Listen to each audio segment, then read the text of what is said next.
Okay, one of the biggest problems for streamers is keeping the entertainment coming, even when you have to focus on something else. So, like during my Winnable Wednesday streams, I'm playing Jackbox games and I'm heads down drawing or wordsmithing or however you want to put it. So, I build a viewer clip player that autoplays my viewers' clips to keep the show moving. It pulls clips from people currently in chat, or from a group of people I choose, however I want to go about it. Then it'll play them one after another in a random order, but making sure nobody's getting duplicated. It can add the viewer's name and profile pic onto the screen, making it almost like a quick shout out without having to really press a shout out button. It also posts a quick announcement in the chat and then fades out nice and cleanly and rolls on to the next one. So I get 2 wins with this. I get engagement and flow. Viewers light up when their clip is on screen. It's like that instant shout out roulette. You never know who's gonna pop up. For me, it smooths out the dead periods. Things like a pre-show, the be right back screen between games. But really for me, and this is the reason why I built it, is because especially during Jackbox games,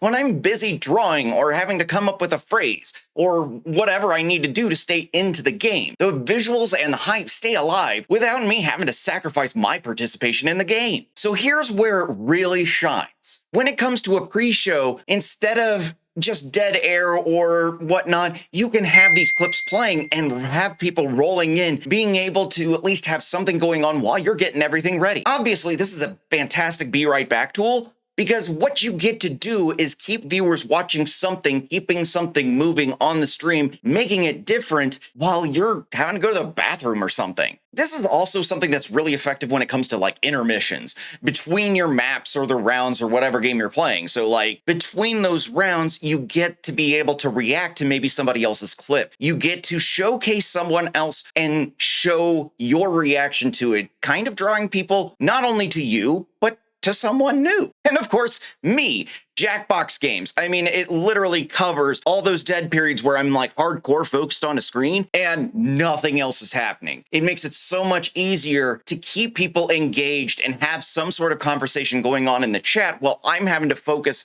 on playing the game, so I can create moments that are going to be funny and entertaining, whatever it may be, to drive my Winnable Wednesday. Now, when I built this, I made it kind of a hands-off system. I press start clips, it picks the viewer, it finds good clips, and it plays. I don't have to do anything. If a clip won't play or it's flagged or something like that, it's just going to pick a different one. And then when the clip ends, it waits a few seconds, moves on to the next person. If I need to, I can skip it or stop it. One click, done. It's really easy to set up because all you need to do is add a browser source into OBS onto whatever scene you want to display this on. And then all I got to do is hit start and then bam, who it is. Their name, their profile shows up on the screen, their link is right there in the chat, and it automatically cycles through. Instead of showing the most embarrassing things, you can even go ahead and just say, nah, only the featured clips, nothing else. This way, it gives your viewers a little bit of dignity. It's their chosen featured clips rather than random clips some guy made and it is very embarrassing or highly inappropriate. So speaking of these things that you can tweak with it, it's actually fairly simple the way I set it up. You have a user interface you trigger in streamer.bot, and you get to choose whether you want to do the present viewers who are watching in your stream, or you can choose a custom group, so anybody that you want to list out, courtesy of streamer.bot's groups. You can set how far back you want to get the clip. So if you want to go back a year, you can go back a year. If you only want to do this week, you can do this week. And you can also set how many clips you're gathering per person. So if you have a longer amount of time that you might be gone, you might want to go maybe 5 clips per person. Who knows? It really depends on you. You can toggle that identity overlay if you want to use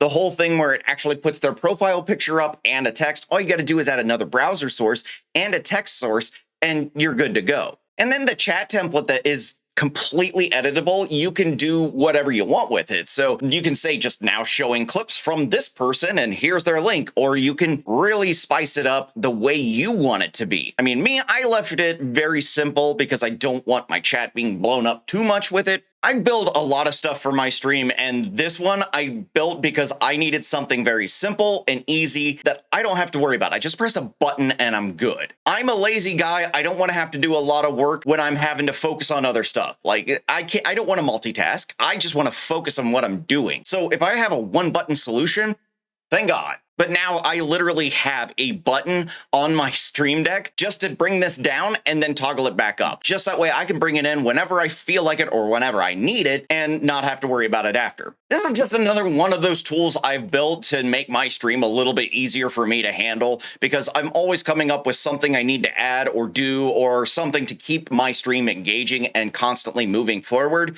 So that way people stay interested. I hate losing viewers. And so, of course, when I build this stuff, I also build it with everybody else in mind. And so it is available to anybody who is subscribed to my membership tiers on my store. And if you want to join that and see what else you get, I mean, there's currently still the achievement system that's on there. We still have the long-term goal widget that's on there. There's still a lot of things that are available to the members. All you have to do is click the link below to go look at it. And if you want to become a member, hey, great, help support me and make more stuff. If you don't, hey, no problem. Maybe one day I'll make it not behind the paywall in the future. I don't know. Haven't decided. If you do decide to test this out and want to try it out in different ways, tell me how you're using it beyond like maybe some of the examples I've given. I am always curious to see how somebody takes something I've made and do a completely new idea with it, or use it in a way I didn't think of. So yeah, I just wanted to show that off. And yeah, that's all I got for you. You guys have a good one. I'll catch you on the next video.